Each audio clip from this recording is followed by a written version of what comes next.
போதைப்பொருள் கடத்தல் வழக்கில் ஜாஃபர் சாதிக்கிற்கு 14 நாட்கள் நீதிமன்ற காவல் விதிக்கப்பட்டிருக்கிறது. டெல்லி பாட்டியாலா நீதிமன்றம் இந்த உத்தரவை பிறப்பித்திருக்கிறார்கள்.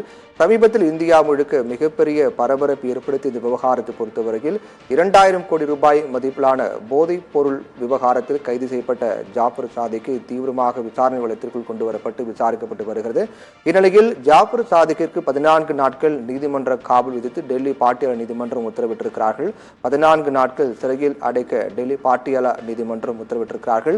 ஏற்கனவே இந்த விசாரணை வலையமைப்பு மிக தீவிரமாக நடைபெற்று வந்த நிலையில் சமீபத்தில் சென்னைக்கு அழைத்து வந்து மத்திய போதைப் பொருள் தடுப்பு பிரிவு போலீசார் தீவிரமாக விசாரணை மேற்கொண்டார்கள்.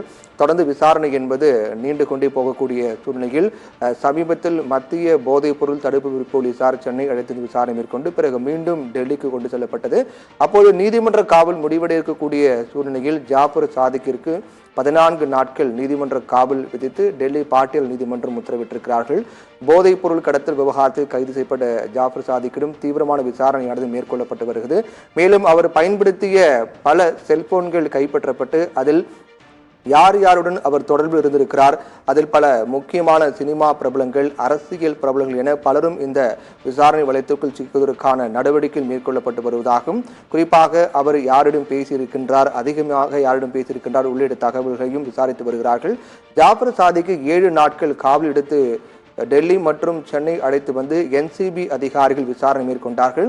அந்த விசாரணையின் முடிவில் தற்போது அவர் மீண்டும் டெல்லி அழைத்து செல்லப்பட்டிருக்கின்றார்.